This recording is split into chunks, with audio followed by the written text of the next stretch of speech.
Question 1. Your thoughts on the performance overall against Bisping?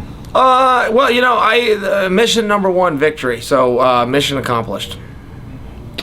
Did he surprise you with anything? Yeah, surprised me with a lot.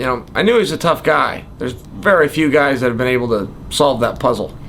But I would never apologize for being in a close fight, or a tough fight. It was a tough fight. Took some really hard shots. But I think those are things to be proud of. Anytime you have to deal with adversity, and anytime you do and continue on, that's a big part about being a competitor, especially in this line of work. So having a good hard fight, good for me, good for both of us. But he surprised me with some stuff. I thought I could run right through him. I thought it was going to be a really hard fight, really big fight, but not a close fight. And that's the way it goes. So what? Sometimes it's hard to tell how much things you say at press conferences and stuff are hyperbole and how much is factual. So when you were saying in tonight's post-fight press conference that he did hurt you and he hit you really hard, was that accurate or was that exaggeration? Well, look, if I don't mean it, I won't say it ever. I don't do hyperbole, exaggerations, and I damn sure don't give apologies. If I don't mean it, I won't say it. Never said anything that I apologize for, that I regret, or that I would take back. He hit me hard. He hurt me. I don't care. I don't care about those things. I don't allow myself to be hurt in the middle of competition. I'll take care of that later.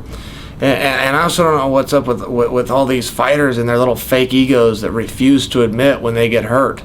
I see guys hurt, stumbling around, eyes glazed over, and in the interview afterwards, hey, were you hurt? And they, no, it's fine. Is your ego that small that you can't admit when a guy rung your bell? Because mine's not. I'm proud of the fact that Michael Bisping drilled me and I walked through it. So if these fighters want to go hide behind their little egos, go ahead. But listen, he hit me and it hurt, and I don't care. Will it be fair to say that you don't have a massive amount of respect for a lot of the professional fighter community? I don't have respect, period, and I would encourage you in your life to get it out as well. Respect is for children, and if somebody is my senior, then I will respect them. But if somebody is a competitor, I'm going to compete at anything, and I'm not going to walk in there with my hat in my hand, and I'm not going to walk on eggshells. I'm going to be big and boisterous, and I'm going to take care of business. That's it. I'm the Ace of Spades in this company. I am the Ace of Spades. I'm the biggest draw. I'm the biggest sell. I move the most t-shirts. I'm the Ace of Spades, and I carry 2 clubs at all times. So the inevitable Anderson Silva question then, the 2 clubs, when are you going to get to apply them to him for a second time?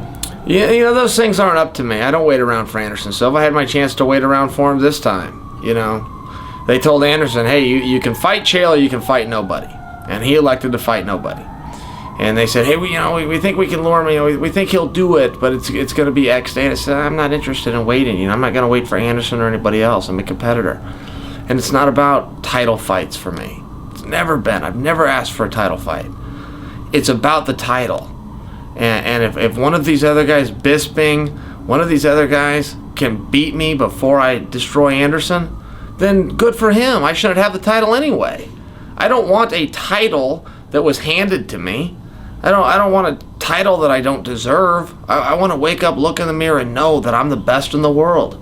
And it's not about title fights, and it's not about taking the easy path. And I'm not gonna wait around for Anderson Silva.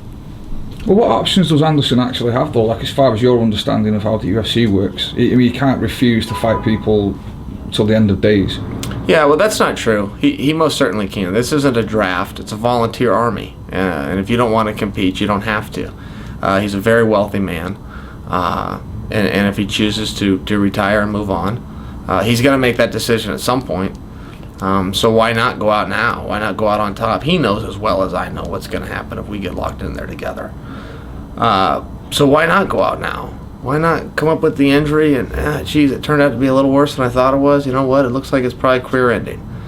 And just ride away into the sunset. I don't have a problem with that. Good for him. He had an awesome career. He made a lot of money. He kept that belt for a long time. Good for him. But I'm not going to wait around. Is there anything personal with Anderson, or is it strictly business? That's my business. I'm going to keep that inside. Right. Because some people feel that one comment you made about going to his house and patting his wife on the ass kind of crossed the line. Oh, good. Really? Oh, I hope a lot of people felt that way. I hope they were upset. I hope they wrote letters. I hope it kept them up at night, because I slept real well after I made the comment.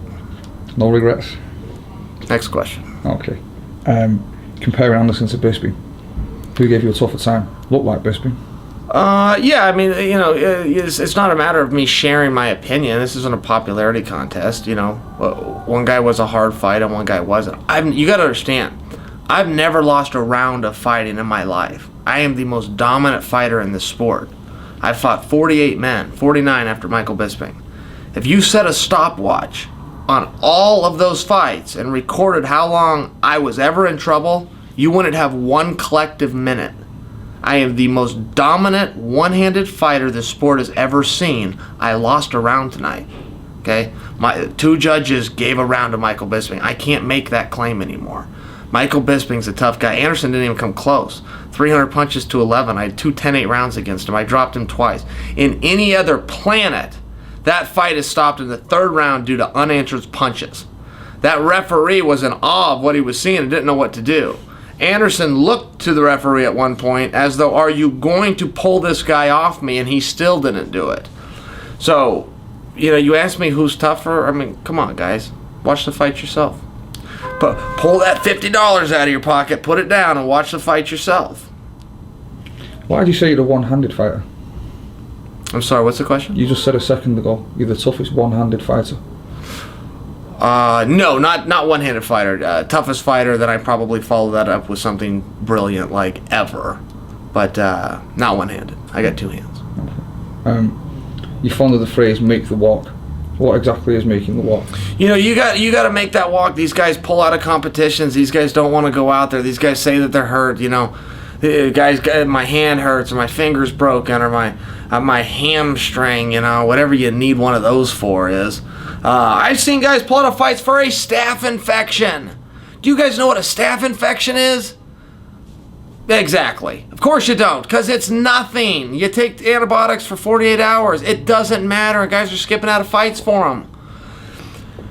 It doesn't matter how I feel. Happy, sad, or indifferent. Rich or poor. Hit my music. I will make that walk every single time. I've never missed a competition since I was 9 years old due to illness or injury. It's not because I haven't been hurt, and it's not because I haven't been sick. It's not about your career and your legacy, whatever that crap means. It's about your responsibility and your obligation.